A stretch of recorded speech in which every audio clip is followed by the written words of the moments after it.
इस जीत का श्रेय किसे देंगे?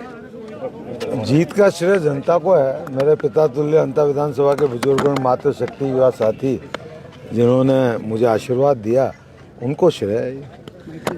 बीजेपी और नरेश मीणा तमाम आप पर भ्रष्टाचार के आरोप लगाते रहे, लेकिन जनता ने जो मैंडेट दिया वो ऐतिहासिक मैंडेट दिया। इतने वोटों की कोई उम्मीद नहीं कर रहा था जितनी लोगों ने आपको दिए हैं।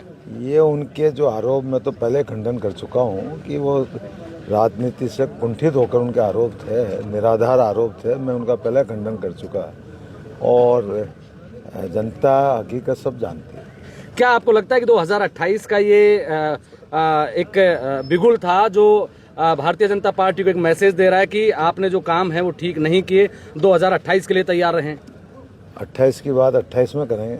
अभी तो जनता ने अभी जो आशीर्वाद दिया उसका धन्यवाद आपको भी, जनता को भी और हमारे शीर्ष नेतृत्व को भी। इस सरकार के खिलाफ का वोट था या जो 2.5 साल का कार्यकाल रहा, या त्रिकोणीय संघर्ष में ये मुकाबला है सारा? मैं तो कोई त्रिकोणीय संघर्ष मानता नहीं हूँ। मैंने तो शुरू से ही एक ही बात कही कि भाई वो बीजेपी के डमी कैंडिडेट है और ये मैंने नहीं कहा। भारतीय जनता पार्टी के वरिष्ठ नेता, राजस्थान सरकार के कृषि मंत्री डॉक्टर किरोड़ीलाल जी मीणा जी का वीडियो आपने भी सुना होगा, और नहीं सुना हो तो मैं आपको भिजवा दूंगा। उन्होंने कहा था कि हुनियारा में नरेश मीणा को चुनाव भारतीय जनता पार्टी के हमारे नेताओं ने लड़ाया। वही गेम यहाँ था।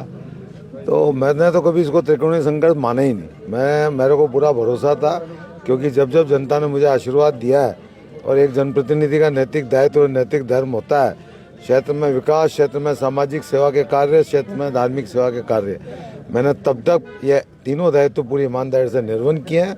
और अभी भी जनता ने मुझे जो आशीर्वाद, जो प्यार दुलार दिया है, ये तीनों दायित्व में पूरी ईमानदारी से निर्वहन करूँगा। अंत में सबसे पहला काम कौन सा है जो आप विधायक बनने के बाद में चाहेंगे कि ये काम के लिए आप प्रयास करें?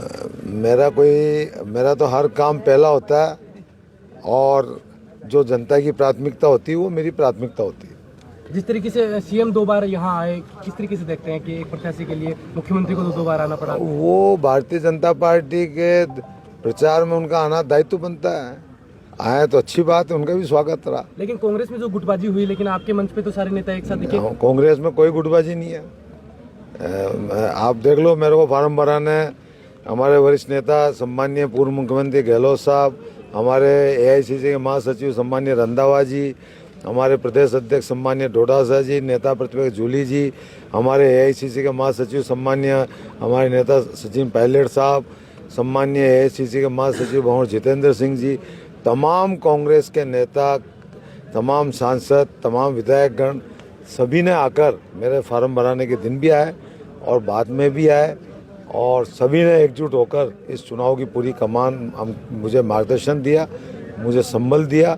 और यहाँ के हमारे ज़िले के जो तमाम कांग्रेस के वरिष्ठ नेता, जनप्रतिनिधि साथियों को उन्होंने ऊर्जा का संचार किया।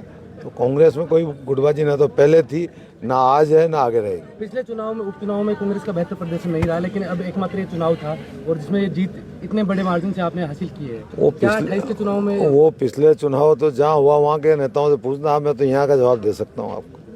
ये कांग्रेस के विजयी प्रत्याशी प्रमोद जैन भाया है।